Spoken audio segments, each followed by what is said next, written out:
ಗಡಿ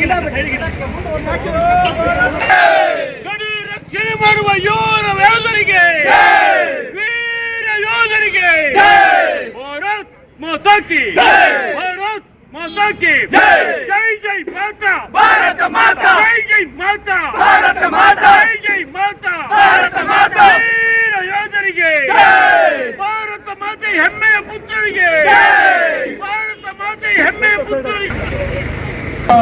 ಮಾಜಿ ಮತ್ತು ಹಾಲಿ ಸೈನಿಕರು ಅವರನ್ನ ಆತ್ಮೀಯವಾಗಿ ತಾಯ್ನಾಡಿಗೆ ಬರಮಾಡಿಕೊಳ್ತಿದ್ದಾರೆ. ನಿಮ್ಮೂರಿನ ಬೀದಿಗಳಲ್ಲಿ ನಿಮ್ಮೂರಿನ ಸೈನಿಕರನ್ನ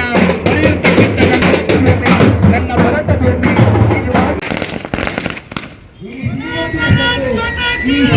ಪೇಟೆ ಕಲಾ ಕೌಸ್ತುಭ ಕನ್ನಡ ಸಂಘದಿಂದ ಈ ಒಂದು ಸುಸಂದರ್ಭದಲ್ಲಿ ಒಳ್ಳೆಯದಾಗಲಿ, ಭಗವಂತ ಒಳ್ಳೆ ಮಾಡಲಿ ಅಂತೇಳಿ ಆ ಕಲಾ ಕೌಸ್ತುಭ ಕನ್ನಡ ಸಂಘಕ್ಕೆ ಶುಭವನ್ನ ಕೋರ್ತಾ ಇದ್ದೇವೆ.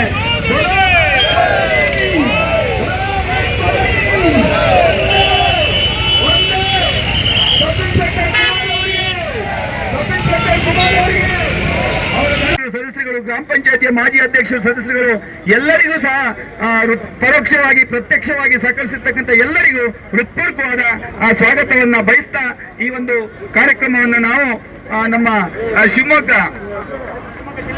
ಜಾಸ್ತಿ ಜನ ಬೇಡ, ಒಂದೇ ಸರಿ ಗಾಡಿ ಹೌದು ಜಾಸ್ತಿ ಜನ ಹತ್ತಂಗಿಲ್ಲ. ಶಿವಮೊಗ್ಗ ಜಿಲ್ಲೆಯ ಮಾಜಿ ಮತ್ತು ಹಾಲಿ ಸೈನಿಕರ ಒಂದು ಮಾಲಾರ್ಪಣೆ ನಡೀತಾ ಇದೆ.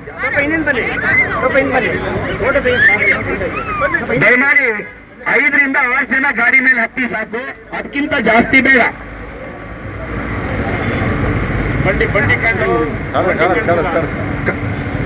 ಕನ್ನಡ ಕಲಾ ಕೌಸ್ತುಭ ಸಂಘದಿಂದ ಸಿಹಿಯನ್ನ ಹಂಚಿಕೆ ಆಗಿದೆ. ಹಾಗೆ ಪಾನಕವನ್ನ ಜೀಜಾಬಾಯಿ ಮಹಿಳಾ ಸಂಘದಿಂದ ಪಾನಕವನ್ನ ಹಂಚಿದ್ದಾರೆ.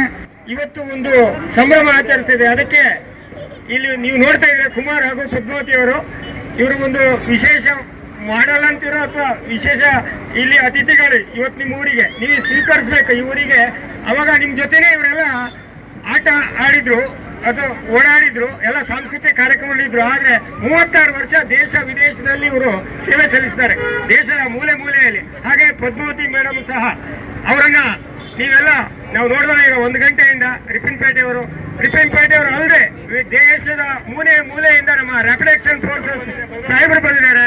ಅವರು ವಿಶೇಷವಾಗಿ ಗಾಡಿ ಕಳಿಸಿದ್ದಾರೆ. ಇವೆಲ್ಲ ನಿಮ್ಮ ಕೊಡುಗೆ. ನೀವು ಬ್ಯಾಕ್ ಬೋನ್ ಆಗಿ ನಮಗೆ ಇದ್ದಿದ್ದಕ್ಕೋಸ್ಕರ ನಾವು ದೇಶದಲ್ಲಿ ದುಡಿದು ಬಂದಿದ್ದೇವೆ. ನಾವು ಬಂದಿದ್ದಕ್ಕೆ ಇವತ್ತು ನೀವು ವಿಜೃಂಭಣೆ ಮಾಡ್ತಾ ಇರೋದಕ್ಕೆ ನಾವು ಪೀಳಿಗೆಗೆ ಒಂದು ಉತ್ಸಾಹ, ಮುಂದೆ ನಮ್ಮ ದೇಶ ವಿದೇಶ ಹಾಗೂ ನಮ್ಮ ಗಡಿಯನ್ನು ಸಂರಕ್ಷಿಸಲು ಅಂತ ನಮ್ಮ ಈ ತಾಲೂಕಿನ ಅಧ್ಯಕ್ಷರಿದ್ದಾರೆ, ಉಪಾಧ್ಯಕ್ಷರಿದ್ದಾರೆ, ಡಿಸ್ಟ್ರಿಕ್ಟ್ ಅವರಿದ್ದಾರೆ, ಎಲ್ಲ ಸಮಸ್ತ ಜನರಿಗೆ ಹೃತ್ಪೂರ್ವಕ ಅಭಿನಂದನೆ ಸಲ್ಲಿಸ್ತಾ ಇನ್ನೂ ಮಾತಾಡೋರು ಇದ್ದಾರೆ. ಜೈ ಹಿಂದ್, ಜೈ ಕರ್ನಾಟಕ, ಬೋಲೆ ಭಾರತ್ ಮಾತಾ ಕಿ.